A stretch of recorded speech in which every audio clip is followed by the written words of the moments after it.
নমস্কার, আপনারা দেখছেন বীরভূম আরসি টিভি। আপনাদের সঙ্গে আমি শুভাশিস। শুরু করছি আজকের সংবাদ। বিস্তারিত সংবাদে যাওয়ার আগে দেখে নেব সংবাদ শিরোনাম। পারুয়ে তৃণমূল ও বিজেপির সংঘর্ষে আহত ৮।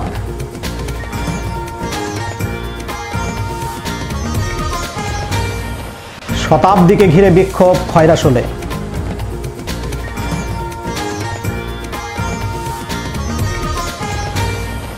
অসিত মালের সমর্থনে নির্বাচনী জনসভা ময়ূরেশ্বরে।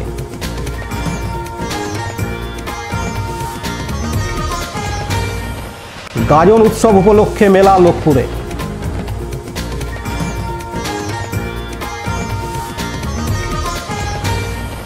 এবার সংবাদ বিস্তারিত। লোকসভা ভোটের আগে পারুয়ে তৃণমূল বিজেপির সংঘর্ষে আহত হয় ৮ জন।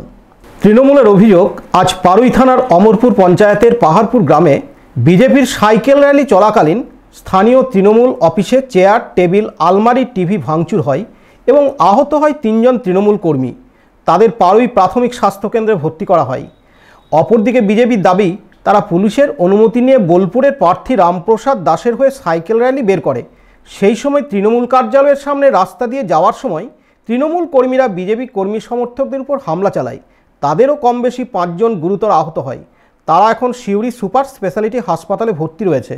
এই ঘটনার জেরে এলাকা উত্তপ্ত হয়ে ওঠে। পরিস্থিতি সামাল দিতে বিশাল পুলিশ বাহিনী আসে। হয়েছিল আজকে আমাদের অঞ্চল কমিটির বর্ধিত সভা ছিল। আমার ২০ তারিখের প্রার্থীর র্যালি আর ২৫ তারিখে আমাদের মুখ্যমন্ত্রীর জনসভা নিয়ে আমাদের একটা বর্ধিত সভা ছিল। তো আমাদের ৯টা থেকে সভাটা ছিল। আমাদের সভা শেষ হয়ে যাওয়ার মুখে ওদের একটা র্যালি আসে, সাইকেল র্যালি। তারপর আমাদেরকে এখানকার প্রশাসন বলে, আপনাদের যদি মিটিং হয়ে গেছে তাহলে আপনারা এখান থেকে এখন চলে যেতে পারেন। আমরা সেই নির্দেশ আমাদের সমস্ত কর্মীদেরকে দিয়ে এখান থেকে পাঠিয়ে দিই। তারপর আমরা বাড়ি যাওয়ার পর শুনছি আমাদের পার্টি অফিসে অ্যাটাক হয়েছে, পার্টি অফিস ভাঙচুর হয়েছে। সেটা তো আপনারা দেখলেন। কতজন আহত আছে? আমাদের ২ জন মোটামুটি ভালো ইনজিওর আছে, একজন অল্প একটু আঘাত পড়েছে। কারা করেছে মনে হয়? বিজেপি। আবার কে করবে? কেন? অশান্তি সৃষ্টি করার চেষ্টা করছে, যাতে অশান্তি সৃষ্টি করে এখানকার ল অ্যান্ড অর্ডারটা ভায়োলেট করা যায়। এখানে শান্ত পরিবেশ আছে। এখানকার নেতৃত্বে যারা আছে লোকালে, সেই নামগুলো তো আমি বলতে পারবো না, আমার অঞ্চল সভাপতি বলতে পারবে। পুলিশ এসেছে? হ্যাঁ, পুলিশ তো এসছে। কি নাম আপনার? প্রশান্ত সাধু, আমি ব্লক সভাপতি, সাঁইথিয়া ব্লক, লাভপুর বিধানসভা। আজকে আমাদের সাইকেল র্যালি ছিল। আমরা পারমিশন করে, জেলা থেকে পারমিশন করি আমরা করিয়েছিলাম, এবং সেইখানে সাইকেল র্যালি করে ঘুরতে ঘুরতে আমরা কিন্তু এসে পৌঁছাই পাহাড়পুরে পার্টি অফিসের ওখানে, তৃণমূলের পার্টি। সেইখানে এসে ওরা কিছু লোক সঞ্চয় করে রেখে দিয়েছিল, বাড়ি থেকে এনে বোমবারি দিয়ে। আমরা চলে আসার পর আমরা কিছু অংশ চলে এসেছি। তারপর আমাদের উপরে অ্যাটাক হয়। অ্যাটাক হওয়ার পরে ওরা কিন্তু সে বোম এবং লাঠি দিয়ে মারতে হয়। তাতে আমাদের কাছে ইনজোর হয়। হ্যাঁ, ইনজোর হয়। তার মধ্যে একটা খুবই গুরুতর, তাকে হসপিটালিং করতে হয়েছে, রেফার করতে হয়েছে। হ্যাঁ, এই অবস্থায় আমাদের এই যে বিজেপি সংগঠন, এই সংগঠনকে ভাঙার জন্য ওরা কিন্তু যথারীত করে এরকম করে যাতে এরা ঠিকমতো বুঝতে না যেতে পারে। তা আমাদের পক্ষে এরকম করে করলে তো বুঝতে আমাদের সাধারণ মানুষ, এসটি মানুষ, আদিবাসী সম্প্রদায়, তারা কি করে সেখানে যে ভোট করবে, তাই আমি কমিশনারকে বলি তারা আমাদেরকে যেন বাহিনী দিয়ে আমাদের প্রত্যেকটি কেন্দ্রে আমাদেরকে যেন ভোটের ইয়েটা করে দেয়। ওদের অভিযোগ করছে আপনারা নাকি তৃণমূল অফিস ভাঙছেন। আমার তৃণমূলের সঙ্গে ভাঙি, সেখানে তো পুলিশও ছিল। তা কারা ভাঙচুর? নিজেরাই ভেঙে কোথায় নিজেরাই করেছে, আমরা তো সেখানে যাই। হ্যাঁ, আমাদেরই তো মারলো, ওদিকে তো কেউ মারা যায় না। কতজন আহত হয়েছে আপনাদের? আমাদের ৫ জন। কি নাম আপনার? আমার নাম বংশী দেবাংশী। কোন দল করেন? আমি বিজেপি করি।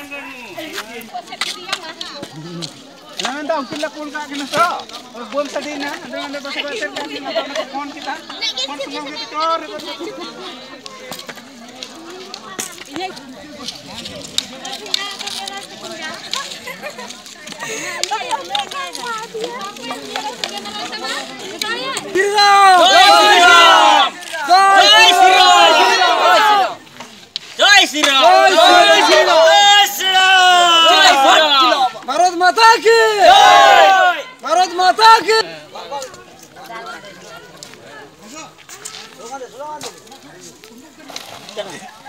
আমার পিস্তলটা বার করে জয় শ্রীরাম জয় শ্রীরাম জয় শ্রীরাম জয় শ্রীরাম জয় সরকার কি জয় মার দিবি না সালা জয় শ্রীরাম জয় শ্রীরাম জয় শ্রীরাম জয় শ্রীরাম। পার্থ দাসের রিপোর্ট, বীরভূম RCTV পাড়ুই। আসন্ন লোকসভা নির্বাচনকে সামনে রেখে বীরভূম লোকসভা কেন্দ্রের তৃণমূল প্রার্থী শতাব্দী রায় খয়রাসোল এলাকায় হুটখোলা গাড়িতে করে প্রচার সারলেন। এদিন তিনি ময়নাডাল পানশিউড়ি গ্রামে একটি নির্বাচনী সভা করেন এবং তাকে ভোট দেওয়ার জন্য আবেদন জানান। সভা শেষে ময়নাডাল গ্রামের মানুষেরা তাদের তারকা প্রার্থীকে কাছে পেয়ে জলের দাবিতে বিক্ষোভ দেখাতে থাকেন এবং পানশিউড়ি গ্রামে তার গাড়ি আটকে বিক্ষোভ দেখানো হয়। স্থানীয় মানুষেরা পানীয় জলসহ নানান সমস্যার কথা তুলে ধরেন এবং এলাকায় টাইম কলের দাবিও করেন। জবাবে শতাব্দী রায় বলেন, এখানে কিছু সমস্যা রয়েছে, কল দেওয়া হয়েছে কিন্তু জল পাচ্ছে না, জলের স্তর নেমে যাওয়ার জন্য এজন্য অনেক খরচ ও সময়ের দরকার। পাশাপাশি তিনি স্থানীয় মানুষের হাতে লিফলেট তুলে দিয়ে কাজের খতিয়ান দেখান এবং পুনরায় তাকে ভোট দেওয়ার আবেদন জানান। পাশাপাশি তিনি বড়া বাবুইজোর এলাকাতেও আজ প্রচার সারেন এবং মানুষকে ভোট দেওয়ার জন্য অনুরোধ করেন। এদিন উপস্থিত ছিলেন জেলা সভাধিপতি তথা খয়রাসোল ব্লক পর্যবেক্ষক বিকাশ রায়চৌধুরী, স্থানীয় বিধায়ক নরেশ বাউরি, তৃণমূল জেলা কমিটির সদস্য পীযূষ পাণ্ডে প্রমুখ। আমি আশা করার আপনারা জানেন যে আগামী 29 তারিখ লোকসভা নির্বাচন, সেই নির্বাচনে আবারও আমি প্রার্থী হয়েছি। গত দুবার আপনারা আমাকে জয়ী করেছিলেন, আপনারা আমাকে ভোট দিয়েছিলেন। তোমরা যদি কথা বলো তাহলে আমার কথা শুনতে পাবে না, তাই না? আর এতজন যদি কথা বলো তার উপরে আমার বলা যাবে না। 29 তারিখ বুথে পৌঁছে দেখতে পাবে যে 5 নম্বর বোতাম টিপলে আমার ছবি আছে এবং জোড়া ফুলের চিহ্ন আছে। সেখানে ভোট দিলে মমতা ব্যানার্জি জয়ী হবে, আমি আবার সাংসদ হতে পারবো। এই এলাকায় আমাদের সঙ্গে আছে বিকাশ দা, জেলা সভাপতি, জেলা পরিষদের সভাপতি। জেলা পরিষদের প্রচুর কাজ হচ্ছে, যত রাস্তা দেখতে পাচ্ছ, জল হচ্ছে, সব বিকাশ দা এবং বিকাশ দার টিম করছে। নরেশ বাউরি আছে যে তোমাদের বিধায়ক, যে তার টাকা যত ক্ষমতা তার মধ্যে সব কাজ করছে।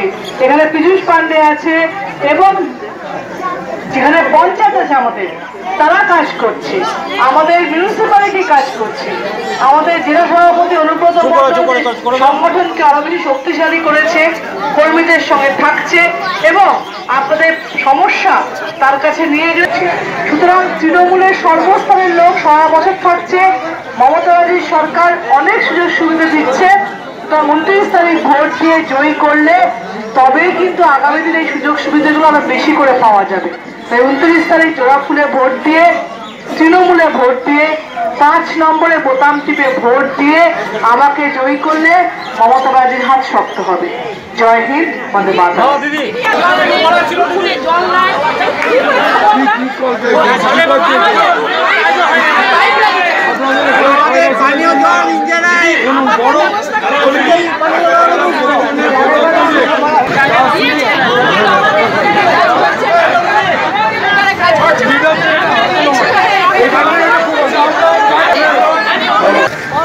যা ছিল তার থেকে অনেক বেশি বাড়বে, বেড়েছে, মানুষের উচ্ছ্বাস একই আছে, অনেক যা ছিল তার থেকে অনেক বাড়বে। বিপিন পাল ও শেখ রকিবউদ্দিনের রিপোর্ট, বীরভূম RCTV খয়রাসোল। সদ্য মাতৃহারা হয়েছেন জেলা তৃণমূল সভাপতি অনুব্রত মণ্ডল, কিন্তু দলের প্রচারে কোনো খামতি নেই। আজ তিনি বোলপুর লোকসভা কেন্দ্রের প্রার্থী অসিত মালের হয়ে ময়ূরেশ্বর 2 নম্বর ব্লকের লোকপাড়ায় একটি নির্বাচনী জনসভা করেন। এই জনসভায় তিনি প্রধানমন্ত্রী নরেন্দ্র মোদীকে কটাক্ষ করে বলেন, তুমি মমতা ব্যানার্জিকে নকল করছো। মমতা ব্যানার্জি সকলকে নিয়ে চলতে পারে, আর তুমি আসন্ন লোকসভা নির্বাচনে 120টির বেশি আসন পাবে না। তুমি সাধারণ খেটে খাওয়া মানুষ এবং আদিবাসীদের ভাওতা দিচ্ছ। অন্যায় করলে তোমাকে কেউ ছাড়বে না। তিনি এদিন দলীয় কর্মী সমর্থকদের উদ্দেশ্যে বলেন, কেন্দ্র বাহিনী অন্যায় করলে আপনারাও ছাড়বেন না। সব শেষে তিনি মানুষকে নির্বাচনের দিন সকাল সকাল ভোট দেওয়ার আহ্বান জানান। এদিন উপস্থিত ছিলেন তৃণমূল জেলা সহ সভাপতি মলয় মুখোপাধ্যায়, তৃণমূল নেতা অরুণ চক্রবর্তী সহ অন্যান্যরা। মমতা ব্যানার্জির উন্নয়ন তুমি ফলো করছো, তুমি মমতা ব্যানার্জিকে নকল করছো, তোমার লজ্জা লাগা দরকার। তুমি কি বললে 15 বিঘে জমি থাকলে 6,000 টাকা দেবো, আর মমতা ব্যানার্জি বললো না 2 একর জমি হলে আমি তাকে 5,000 দেবো। অলরেডি দিতে লেগে গেছে, তুমি এখনো দাও নাই।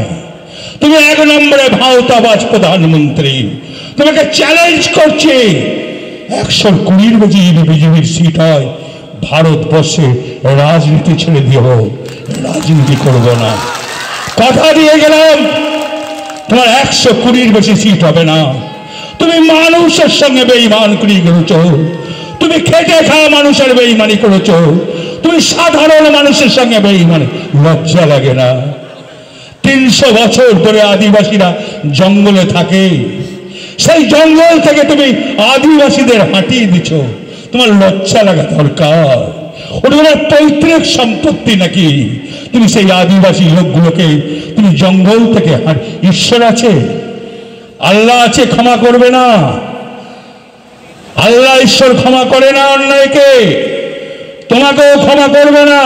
আপনারা ভয় পাবেন না, সেন্ট্রাল ফোর্স আসবে, ভয় পাবেন না। অন্যায় করলে আপনারা ছাড়বেন না, আমরা আছি।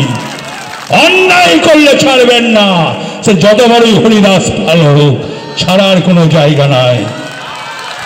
সকাল সকাল যাবেন, ভোট দেবেন, কোনো ভয় পাওয়ার কোনো কারণ নয়। তৃণমূল কংগ্রেসকে ভোট দিতে হবে, মমতা ব্যানার্জিকে প্রধানমন্ত্রী করতে হবে। লালটু মুখার্জি রিপোর্ট, বীরভূম RCTV ময়ূরেশ্বর। নিয়ে নিচ্ছি ছোট্ট একটা বিরতি, ফিরে আসছি বিরতির পর, সঙ্গে থাকুন। আপনি কি স্বপ্ন দেখছেন নতুন বাড়ি তৈরি করার, কিন্তু বুঝে উঠতে পারছেন না ঠিক কোথায় গেলে সঠিক জিনিসের সন্ধান পেতে পারেন? আপনার স্বপ্নের ছবিতে রং ভরে দিতে সাথে আছি আমরা, Tewari home decor. Tewari home decor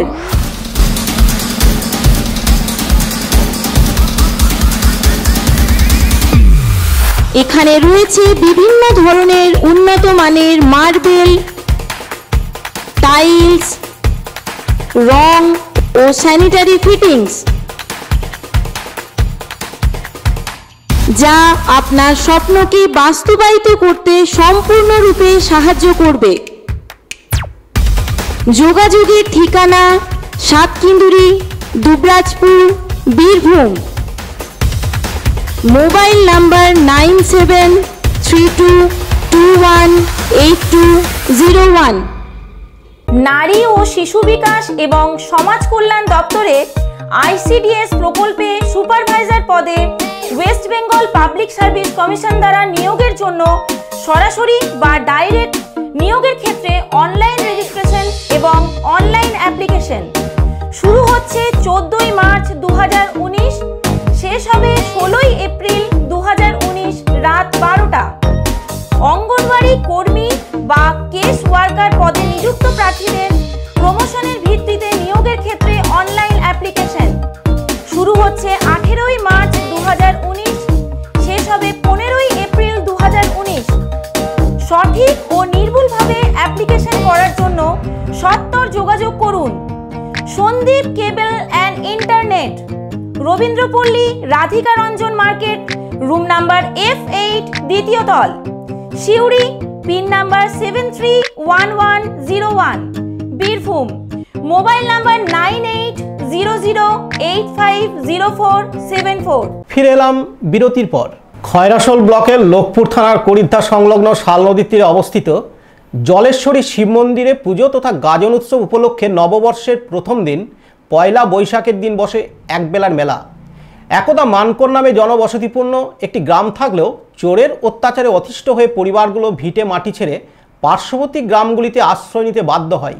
ফলে এই মানকর গ্রামটি বিলুপ্ত হয়ে যায়, থেকে যায় শুধু মন্দির। প্রতি বছর চৈত্র মাসের শেষ 4 দিন ধরে বিভিন্ন ধরনের পুজো ও হোমযজ্ঞের আয়োজন করা হয়। পয়লা বৈশাখ বৈকাল থেকে রাত্রি পর্যন্ত বসে একবেলার মেলা। স্থানীয় লোকপুর, ডেমুরিয়া, ডেমুরটিটা, করিদ্ধা, নয়াবাদী সহ পার্শ্ববর্তী গ্রামের মানুষজন এই মেলায় ভিড় জমান। এখানকার শিব মন্দির প্রতিষ্ঠা নিয়ে রয়েছে এক অলৌকিক কাহিনী। সে কথা জানান স্থানীয় সমাজসেবী ও লেখক সুনীল কুমার সাহা সহ অন্যান্যরা। শেখ রিয়াজউদ্দিনের report, Birbhum RC TV, Lokpur. আজকের সংবাদ এই পর্যন্ত। পরবর্তী সংবাদের জন্য চোখ রাখুন বীরভূম আরসি টিভির পর্দায়। নমস্কার।